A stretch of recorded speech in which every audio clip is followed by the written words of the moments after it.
Look, this video will be about Beastie Ball, but first, I just want to say a few words about Pokemon Snap. Because Pokemon Snap is a rail shooter minus violence, and there's so much surprising depth in that subversion. Your shots are no longer the binary, yes, I shot him and he died, or no, I missed him and he lived, but instead each shot can be graded for how close you are, the angle of the subject, the pose during the shot, whether the shot was centered, a bunch of other stuff. I'm not saying Pokemon Snap is better than other rail shooters, I wouldn't dare say that, there are really good ones. But it is amazing what they found in the genre when they re-examined one of its core conventions. So what depths can you find in a Pokemon RPG?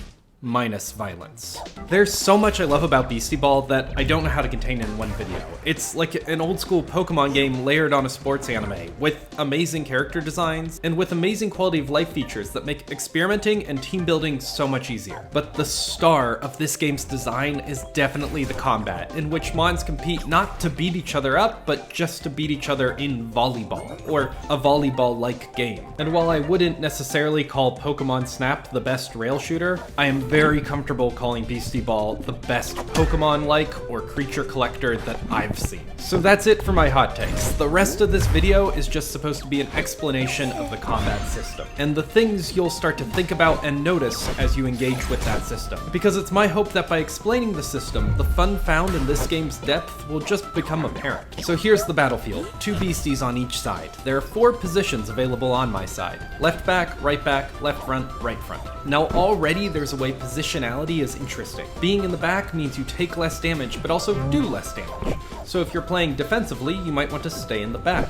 Whereas if you're playing offensively, you might want one beastie to move forward. Except it's not that simple, because while most attacks target columns, so that your beastie will defend whether they're in the front or back, a few attacks target rows, so your opponent might score a cheeky no-touch point if they target the front row while you're trying to play defensively in back. But also, I said back is better for defense, but not necessarily, because if you can predict which beastie will attack, one of your beasties in the front row can block. But maybe I'm getting ahead of myself, because before we talk about your defense turn, let's talk about your offense turn. On offense, you get 3 actions, kind of like how you get 3 touches in volleyball. See, this beastie receives the ball. Because they are receiving, they take damage. And also, like in a normal volleyball game, the receiving player is not really in a position to serve the ball back. Instead, they are going to have to volley here to their neighbor. All Mons can volley. In fact, this right column is the standard moves available to all beasties. And this left column is filled with special moves. But hey, what's this? This special move also has the volley symbol. That's because special moves come in 4 varieties: volleys, support, attack, and defense. So maybe before I volley, I have the other Mon use a support move. Those are represented by this whistle symbol and can only be done when not holding the ball.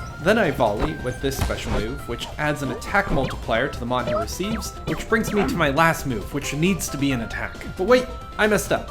That's not actually what I want to do. I'm gonna press B to take that move back, and B again to take back the first move. What I actually want to do is utilize the attack from this Mon who received, so I'll have to volley, then attack. Or maybe I want to attack from the front row, so I'll move this Mon who's not holding the ball, then volley, then attack. There's already so much going on, and I haven't even decided yet who to attack. The simple answer that will get you pretty far is just look at the numbers. This attack will do more damage to this Mon. But if you want to go a level deeper, you can think about what attack you want to use next, and which Mon that attack will do more damage to. Or you can think about what you just did on offense. It's harder to attack with the Mon who receives. So let's do a quick peek at their beasties and figure out whose attack would be more devastating to our team. If we attack the beastie they want to attack with, that gives them less chance to use support moves. Now on defense, you get only one move. Among the special moves are these shield moves that can only be used while on defense. They can do things like recover health, or give a beastie a special defensive status condition,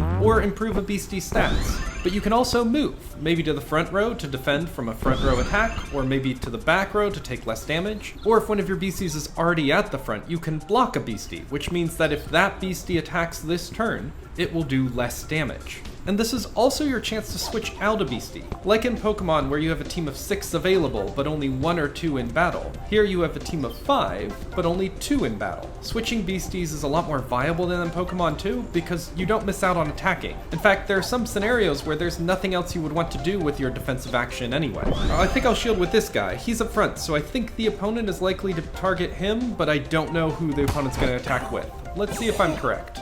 So that's the moment-to-moment gameplay, but I think some of the overarching structures help this gameplay shine. For one thing, there isn't a type system. I find the type system in Pokemon both too complicated and too impactful. Like, I can't remember everything Alolan Executor is weak to. He's Grass Dragon, so I guess that's Ice twice. But like, is he still weak to Fire, or does the Dragon cancel that out? And what about Fairy? I just would need to look it up. And then once I did look it up, I feel like I'd just use that type. I wouldn't consider the physical special split. But in Beastieball, they focus solely on the physical special split, and then they expand it. They make it into 3 things: mind, body, and spirit. And I don't have to look up what mons are weak to what. The game shows me. In battle, I can see every mon's stats. And so this physical special split system ends up working kind of like a type system, but it's less overpowering and also way more customizable. Because just like how in Pokemon you can effort value train, here you can also train the stats of mons to make them better fit the role you envision for them on your team. And look, I know Pokemon lets you customize stats too, but by including a type system, it really feels like Pokemon limits your team building in a way that I just had never noticed before. Now there's so much more I love about this game, from the unique capture mechanics to the way it handles legendaries to the abilities that each mon has. Oh, and there's a battle tower and a mountain post-game roguelike thing. And this little high five you can do with your beasties before gym battles. There truly is so much, but it's the combat system that really elevates it. Now, is this game perfect? Yes, I think it is. Okay, maybe the final boss is a little lame. Intentionally lame, I know, but still a little lame. But you can just climb to the top of the mountain and fight your rival for a more satisfying finale. And yeah, I know I don't give reviews, but also, 10 out of 10. Better than Alpha Sapphire. Game of the year. Last year, I guess. I don't know. Thanks for watching. Oh, sorry. P.S. The game is considered in alpha mode at this moment, but that just means that they're not done with the art yet, basically. But it didn't feel like it was missing anything to me.